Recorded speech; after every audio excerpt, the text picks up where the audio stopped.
Allow me to echo the Indian-American writer Arundhati Roy, who wrote, "Another world is not only possible, she is on her way. On a quiet day, I can hear her briefing." I want to add that for the sake of Africa, and quite selfishly for the sake of my 18-year-old daughter, I hope that this new world that is arriving is a place of safety and equality for women and girls. To succeed, we must empower everyone, including women and girls, to reach their full potential. In closing, Madam President, I'd like to congratulate you on your election to preside over this historic 80th General Assembly and on being the 5th woman to hold this distinction.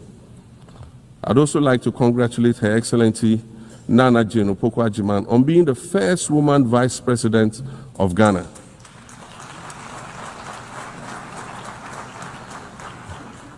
Now every Ghanaian girl knows the heights to which she can ascend. Words matter, but issues of representation matter even more, which is why Ghana looks forward to the appointment of a woman as Secretary General of this organization in the near future.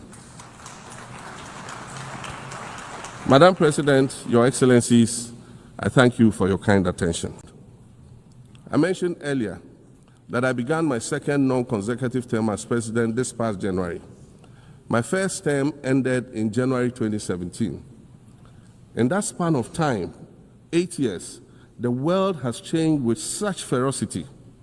My first days in office after my return felt as though I had just awakened from a Rip Van Winkle-style sleep. Now, no, that was only after 8 years. Imagine then what it will be like after 80 years since the founding of the United Nations, this time in 1988, and supported a two-state solution to the conflict since then. And I say, contrary to the claims of some, a two-state solution would not be a reward for Hamas.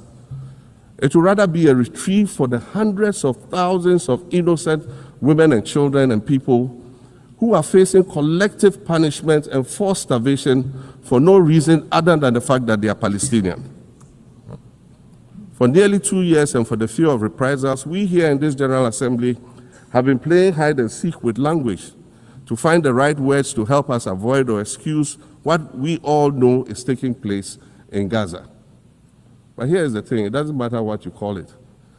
If it looks like a duck, it swims like a duck, and quacks like a duck, well, then it must be a duck. The crimes in Gaza must stop.